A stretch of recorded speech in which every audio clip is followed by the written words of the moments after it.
శ్రమలు, ఇబ్బందులు, గాలి తుఫాన్, అందుకే పాట ఉందిగా, గాలి తుఫాన్లో నుండి వచ్చి తిన్నాడు కదా, పొంది తిని ప్రభువా ప్రతి ఈవుని నేను అనే పాటలు ఉంటాయి. గాలి తుఫాన్ నుండి వచ్చింది అంటే ఈ గాలి తుఫాన్ నుంచి కొట్టబడిన పరిస్థితి, అనేక శ్రమలు కదా, ఎన్నో ఆత్మీయ జీవితంలో అపవాది చేత కొట్టబడి లోకములో కొట్టబడిన పరిస్థితులు, అనేక సందర్భాలు మనం ప్రకృతి రీత్యా అనేక రకాలుగా మనం ఏమవుతుందంటే కొట్టబడిన స్థితిలోకి వెళ్ళిపోతుంది. అయితే ఇప్పుడు వేటితో కట్టుకోవాలంటే, నేను నీలాంజనములతో నీ కట్టడమును కట్టడం, నీలాంజనములు నీలములతో నీ పునాదులు వేయిస్తాను, మాణిక్య మనులతో నీ కోట కొమ్మలను, సూర్యకాంతములతో నీ గుమ్మములు కట్టుదును, ప్రశస్తమైన రత్నములతో నీకు సరిహద్దులు, ప్రశస్తమైన రత్నాలు.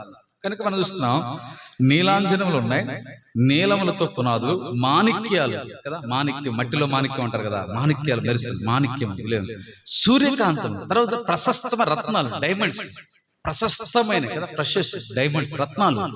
ఈ యొక్క రత్నాలు మనం బైబిల్లో ఎన్ని రత్నాలు మనకు కనబడుతున్నాయి, పేర్లు ఎన్ని? 12 కనబడతా ఉన్నాయి.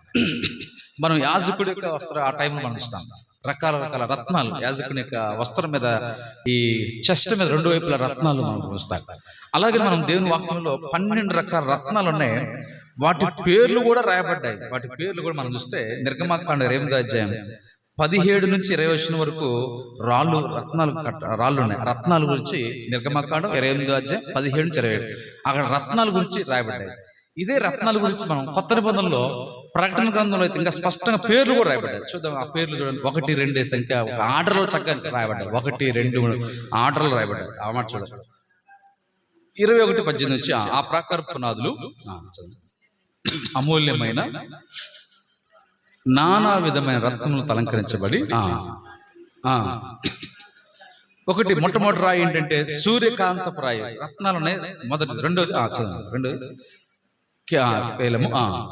నీలము, 3వది యమున రాయి, 4వ రత్నం పచ్చ, వైడ్యూర్యము, కెంపు, సువర్ణ రత్నము, గోమేధికము, పుష్యరాగము, సువర్ణ సునీయము, పద్మరాగము.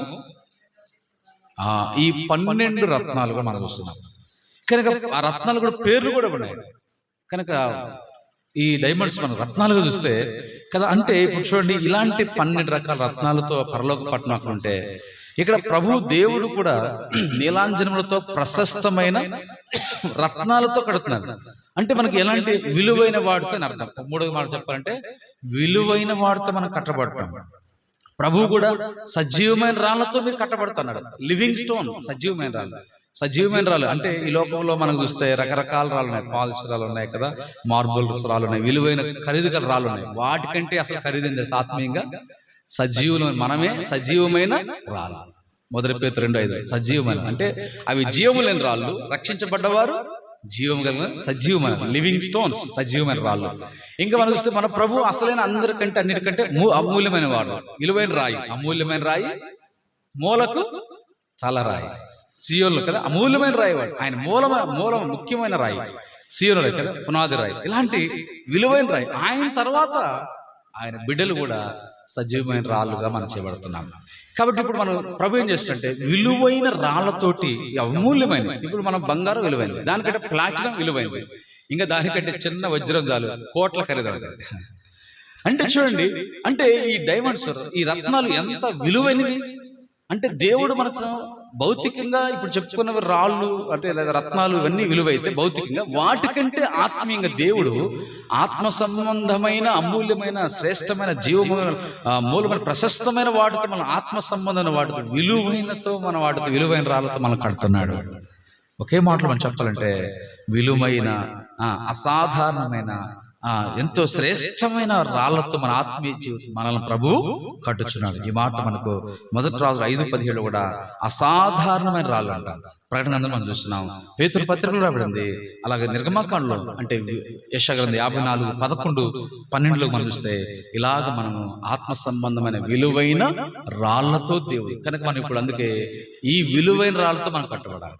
కొన్ని సందర్భాల్లో భౌతికంగా చూస్తే విలువ లేని రాళ్లతో లేదా విలువ లేని వస్తువులతో కొన్ని ఇల్లు కట్టబడతాయి. సరే, ఉన్న పరిస్థితిని బట్టి తప్పు కాదు, వాళ్ళకున్న పరిస్థితిని బట్టి, సామర్థ్యాన్ని బట్టి వాళ్ళకు ఇల్లు కట్టుకుంటారు నివాసానికి. అవి కొంచెం విలువ తక్కువ రాళ్ళు ఉండొచ్చు, విలువ తక్కువైన మెటీరియల్ ఉండొచ్చు, విలువ తక్కువైన పైన అవి ఉండొచ్చు, పైన కప్పు ఉండొచ్చు. కానీ అది తప్పు కాదు. కానీ ప్రాముఖ్యం ఏం తెలుసా, మన ఆత్మీయ జీవితంలో కదా విలువలేని రాళ్ళతో మనం కట్టుకోకూడదు.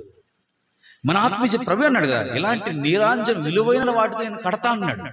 అందుకే మనం ఏం చేయాలి, మనం విలువైన వారంగా, ప్రశస్తమైన వారంగా, ఆత్మీయంగా, మనం ఆత్మీయమైన విలువైన వాటితో మనం ప్రభువు కడతాడు. ప్రభువుతో మనం కట్టబడాలి.